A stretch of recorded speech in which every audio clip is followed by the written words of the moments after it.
Hello everyone, সবাই কেমন আছো? আপনাদেরকে কালকে বলছিলাম কলমি শাক ভাজি করি কেমন করে আমরা উত্তরবঙ্গে, সেটা দেখাবো। কে কেমন করে জানি না, আমি যেমন করে করি সেটা দেখাবো।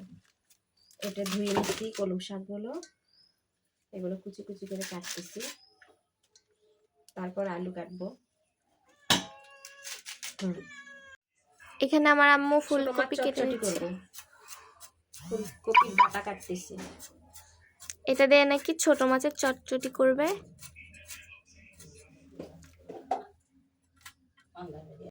হ্যালো এভরিওয়ান, আমরা এখন মরিচ আর পেঁয়াজগুলো দিলাম। এগুলো পেঁয়াজ কুচি, রসুন কুচি, কাঁচামরিচ। কলমি শাক ভাজি করি আমরা কেমন করে দেখেন। আমরা উত্তরবঙ্গের মানুষ, আপনারা এরকম করে ভাজি করবেন, অনেক টেস্টি লাগবে, মজা। এছাড়া আমরা আবার ছোলা বুট দিয়েও ভাজি করি, ওটা আরেকদিন দেখাবো। অনেক কলমি শাক অনেক জায়গায় অনেক রকম করে খায়, আমরাও খাই অনেক রকম করে। তেল দিয়ে দিলাম।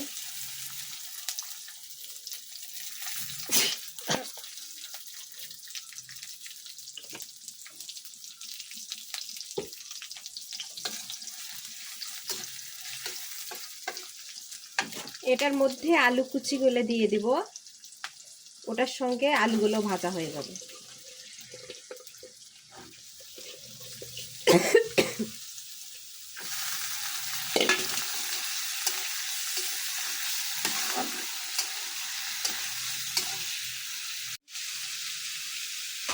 এর ভিতরে আমরা হলুদটা দিয়ে দেব, এতে শাগে হয়ে যাবে হলুদটা।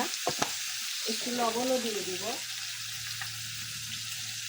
কারণ আলুটার ভিতরে একটু লবণ ঢুকবে।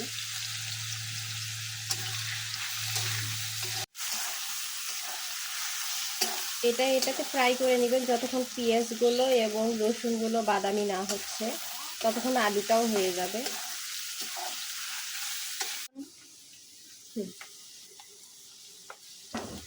এবার আমরা এতে ওই রসুন বাটা দিব, আদা বাটা দিব অল্প পরিমাণে, এবং জিরা গুঁড়ে দেব।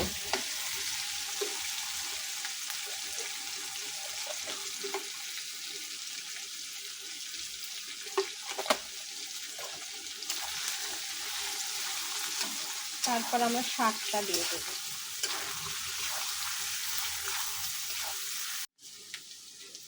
এখন আমরা শাকটা দিয়ে দিচ্ছি, কলমি শাকটা।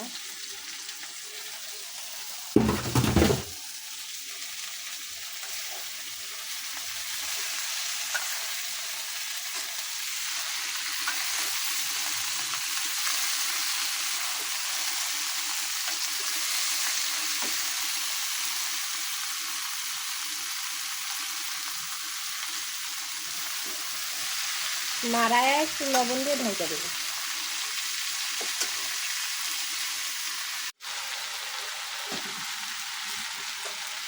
বাকি শাকটা ছিল সেটাও দিয়ে দিলাম, আর একটু লবণ দিয়ে দেবো। আর আমরা আলুর ভিতর তো লবণ দিচ্ছি, একটু অল্প করে লবণ দিয়ে দেবো।